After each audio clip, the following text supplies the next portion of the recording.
Amazon pretty much did what we expected in 2020, which was to solidify themselves as the #1 shopping destination, definitely in North America and probably around the world at this point. But they also solidified their future with Miss A and their Echo set of devices. But in 2021, they definitely have to do something about the design around the Echo Show 5 and the Echo Show 8. We'll talk about that and more predictions for Amazon coming up. What I heard out of the company during their hardware event this year was a real excitement around the new speaker design that they had created with the Echo 4th generation, the Echo Dot 4th generation, and they were even talking about the Echo Show 10. And that leads me to a spot where I think we need a redesign on the Echo Show 5 and the Echo Show 8. To me, the sound experience is not good enough on these versus what I'm now expecting out of any Echo device. The other thing that Amazon does that leads me to this point, I mean, they refresh a lot of products, but on top of that, they also just put enough of what I'll call processing power into their devices. And that means that if they need a pretty serious upgrade in terms of an interface or in terms of the capabilities, well, they're going to have to go out and create new versions. And there is a serious need for a new interface on these. And we're seeing some new things roll out on the Fire tablets with a brand new interface there. But I think they've got to go deeper, and I think they know that. Now, I am expecting a pretty good redesign overall on these, but I'm not expecting the rotating display. We could see that on the 8, but I kind of doubt it. I think these are meant for a different placement throughout your home, a different use case, and I definitely don't think so on the 5, but the 8, that's I'm just not sure on that one. But on that rotating display, well, the Echo Show 10, we were told about it, it's been hyped, and then it kind of went quiet. And I do expect that to come out fairly soon in 2021. The Amazon Echo Flex is a product that many people kind of wrote off right away, and that's because of the speaker. But I still find it one of the most interesting devices in the lineup today, and companies have now figured out, and I showed this on the channel just well, it was a couple of videos ago, truthfully, but it was our last video in 2020. I showed a IR controller that could plug in. Now, it wasn't a true Echo Flex accessory. This wasn't something that Amazon had gone out and partnered with this company. No, this company just figured out that they could design one that would plug in, and that is the real key to the growth on that device in 2021. See, now that companies have figured out they can design accessories, I expect just about every different sensor type to come out and be available for the Echo Flex. Plus, I'm expecting a lot more devices like the IR controller, things that we have in larger smart home devices for $15 here. And there's one thing with that USB port that is really important and really missing from the device today, and that is the ability to turn it on and off, because they would have an opportunity to charge up Fire tablets and other devices and then turn it off when the power had gone to zero. So if that cannot occur, well, then I could see Amazon coming up with a second generation of that device to solve that, because here comes my wildest prediction of 2021 from Amazon. This is a device they need. And there was a time when Amazon sold this device and then they kind of got out of the market. But one of the biggest problems that Amazon has right now is their usage on smartphones. And unfortunately, they're not going to win that one until they have devices that actually have Miss A standard as the voice assistant, because Apple's not going to let you do that. They're not letting anything happen there in terms of the default voice assistant. And Google, in general, people who buy Androids are going to use the Google Assistant. They can make that change, but we're not seeing a big uptake of Miss A be the voice assistant on phones. And it's important for that to happen based on their strategy. See, they actually have a number of apps or companies that they've been working with to integrate Miss A and have you be able to open the apps, open the skills, whatever you want to do, and then get better functionality out of their voice assistant. And yes, this means that I think in 2021, the Fire phone is coming back. And the company failed at it the first time, but I don't think they're going to fail this time. When we talk about the Echo speakers, there's one device that I feel is in line for a guaranteed update, and that's the Sub. And I actually flip-flopped on this a bit myself before kind of sitting down here and saying, no, I think that's going to happen in 2021. And the reason I think that is going to happen is it's twofold. Well,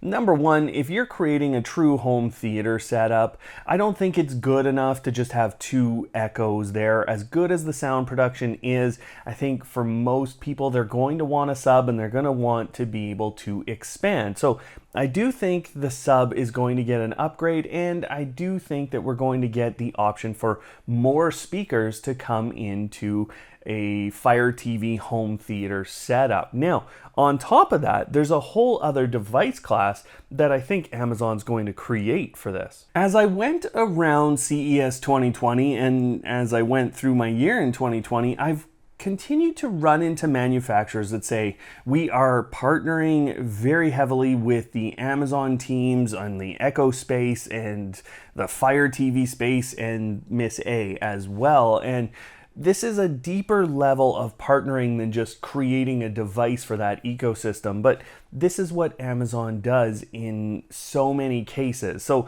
they go and they'll commission a product, basically. They'll work with a company, they'll tell them they want them to create that product, and then it gets created over a development time period. And the best example of this was a product I ran into at CES, a company. They were working with them and they were basically creating an Amazon Echo Auto, and then the Auto came out, and that product actually, I don't even know where it is. But I'm not saying that Amazon's doing anything untoward here. What I'm saying is they're working with companies that are creating products that they want to create themselves at some point. And one of the things I keep seeing in the home theater space are these sound bars that include Fire TV capability, or they have the Fire TV interface and all the functionality on it. Plus they have Echo speakers, or not Echo speakers, but the Amazon version that will come out in 2021, I think we'll get a 2.1 version. I could see a 5.1 and maybe even a 7.1 version coming out. Those will be Echo or Miss A enabled speakers. Plus they're going to have the Fire TV interface, and I think we'll see that kind of early to mid 2021. But there's something we got to talk about with those Fire TV sticks, and this isn't going to be a real happy thing for many of you, so I apologize. Don't shoot the messenger, just, telling you what I see here. But the new Fire TV interface is pretty resource intensive, and Amazon even came out and said, you know what, the new ones are going to get this new interface first, and then we're going to pull it back to other devices. Now, they didn't actually state which other devices would get that, and I could see a break here happening. So your 2020 Fire TV sticks, those are definitely going to get it. The Fire TV 4K and the standard version, I'm not so sure whether those will get the new interface. I think they will, but your Fire TV cubes, those will be fine. I'm not worried about those at all. And there's a whole new component to that experience coming on the Fire TV sticks, and I think that Amazon sees exactly what Apple and Google see, which is that gaming is a huge component of streaming and content and how people are entertained in general. And they're continuing to try and make this more and more accessible, but one of the big moves they're making is their Luna gaming service. So we already saw that debuted at the hardware event here in 2020, but I think there's more of an experience you're going to get in 2021 than anyone expects. See, Amazon owns Twitch, and they've recently created capability where your Fire TV Cube can actually use a webcam, and we could see that get even deeper with some of the Fire TV sticks, depending on versions that are out on the market, what Amazon is planning. But right now, if you kind of take the combination of their Luna gaming service plus Twitch plus a webcam, what do you have? You have the ability with a Fire TV Cube, at the very least, to potentially stream directly while playing Luna. Fitness and wellness has to be a focus for this company, and actually we've seen them come out with some new wearables and some new features here in 2020 within this whole Echo and Fire system. I really like the approach on Halo, and this is the smart armband or the fitness armband that they have. Some great science behind it, and I like the fact that they actually subsidize the purchasing price with the subscription. I don't feel so attached to the initial purchase of that device. It's letting me get into a device like that a little bit easier. So I think it's a really smart move, and I just like that it's not so expensive. We've already seen filings for accessories that will work with a second generation version of the Echo Buds, and I think those are going to come with a little bit more of a focus on wellness, fitness, workouts, because that's the new feature that they put out there, is that start my workout capability with the Echo Buds. But they also stopped the Echo Loop, and there were so many people that were excited about this one, but I think this needs a full redesign and a shift more into the wellness space. Now, I'm not sure that that's going to come out in 2021. This might be a 2022 for you on that. And then you're starting to create this wearable system with Amazon. All right, now this is probably the wildest feature, or the wildest attempt at a feature. And I don't know how well this is going to work, but when I first saw this feature, I thought, that's really nice that they're trying to do that, but they're missing so much. And then I went and did a lot of research around it, and I found the other components that they would need to make this work. Now, what I'm talking about is a few days ago, actually a few weeks ago, my Lock went to 0% battery life. And when it did that, Miss A sent me a notification. The little yellow light started going on my Amazon Echoes, and she told me I needed batteries for that and I could order them. And then I went and I did a little research in the application, and I thought, okay, where is this coming from? How did they figure this out? Well, it's in the device settings for the Lock. Those device settings actually include an inventory component, or some parts within them, and they had identified AA batteries that had to be inside of this device. They knew that it used 4, and they wanted to know, based on my inventory input, how many batteries I had in my home that could fulfill this. And so as I went and replaced the batteries, which I still haven't done because I want to see how long this 0% thing goes for with this Lock, but I haven't done that. So I put in that I have 20 batteries in my home, and then I thought, well, see, this is the problem. I have to manually input all of my inventory. This is going to be too much. But here's the thing. There's actually a product that replaces the dash buttons, and so many people love these little dash buttons from Amazon because you could quick click to order something, and there's a dash scale now. And this, on top of Amazon taking your product purchases from these devices and just your product purchases in general and adding those to inventory, will give them a real ability to actually understand what you have in your home, plus those scales can go and create these automatic ordering situations. And so that's going to come together in 2021. We're going to actually see, especially businesses, be able to take advantage of simple things like there's a bunch of coffee cups sitting on one of these dash scales, and you can have that auto ordered every time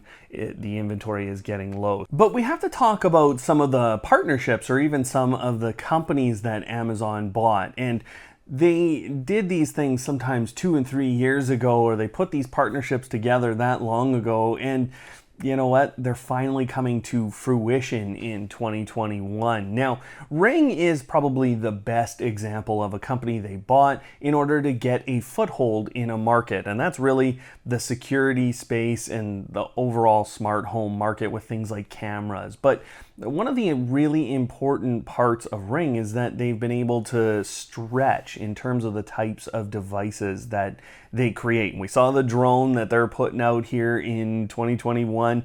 That's going to be a really interesting device to try out. But they also have been able to stretch across the professional installation market for security systems all the way to the DIY market. But in terms of cameras, we continue to see a stretch again from Ring, but they tend to be higher up in pricing. And, again, that drone, the pricing is going to be pretty high on that thing. So they're trending a bit that way, and Blink continues to head toward the lower end of the camera market. And I think we're going to continue to see that trend in general. Blink will be low to mid, and they'll probably focus more on that mini platform to try and attack companies like Wyze, who've made a pretty good dent in the market. So from Blink, although their camera quality isn't the very best, I think there will be a pretty good improvement in that, and probably some battery-powered mini-type cameras that can move around your home or be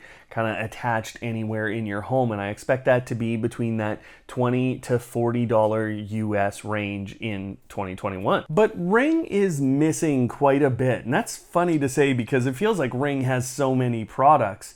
The thing that is missing for me is kind of it's the dual purpose capability. And there's a company around here called Gemstone, and they install lighting that is way too expensive, and I don't believe that it's a great option for most people. But what they've tapped into is the fact that people are a little bit lazy and they don't want to be constantly changing everything. And so you put in these Gemstone lights, you can turn them orange for Halloween, and you can change them to Christmas lights, and then throughout the year you can use them for different events, and you can also just use them as general illumination. And so people actually buy into these lights despite the crazy cost. And that's something that Philips Hue kinda does, but they don't do really well. Now, some of their fixtures are absolutely amazing, but they're so expensive. And this is where I think Ring is going to attack that huge player. See, they already have all these fantastic security lighting products that are solar based and have cameras on board. But if you go and you make them a little nicer to look at, and you give them this dual purpose of sometimes being a Christmas light or sometimes being lighting for other occasions, I think people will really buy into that. And there's a technology that will allow them to beat Philips Hue. And that technology is already being used in the new mailbox sensor, and it's called Sidewalk. Now, Sidewalk is something that was just implemented in many of your Echo devices, and actually a lot of your older ones as well, and some Ring devices already. Some of those cameras are already a Sidewalk gateway. But the point of Sidewalk is to allow you to get further out of your house. I mean, they talk about tile trackers, and you're able to put one on your dog, and then as your dog gets away from you, well, you can still track them down, 3 blocks away, because everyone has Sidewalk, and then therefore everyone's sharing a little bit of their network. But what it does just around your home is enough already, because it's going to allow you to go further out with better connectivity for your lighting. So it's going to become more reliable than a Zigbee system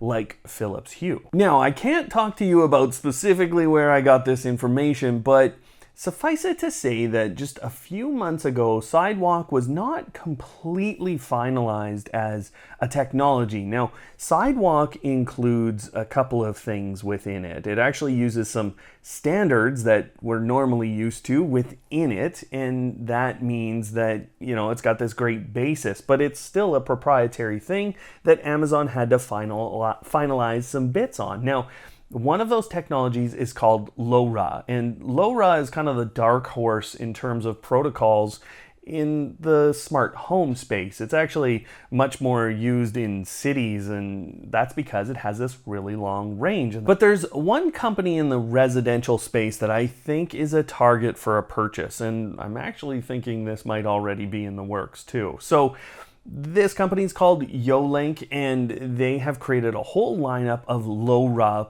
based products, and this would work really well for Amazon to go and launch just a ton of Sidewalk products really quickly, really simply, really easily. And this company has a ton of sensors and devices that work with their smart home hub. So all of this will culminate in mid to late 2021 when Sidewalk will really get moving. And we talked about tile trackers being used in Sidewalk. We're going to see an Amazon branded one. All of those products coming out from Ring, I think solar-based lighting definitely. Plus, I think we might even see a high-resolution still frame picture camera that would use Sidewalk and could be placed just about anywhere. That's really important for the safety of packages. And on top of that, I think we'll see an Amazon branded box that is just a lot like what Yale did with their security box that you can control in a smarter way, and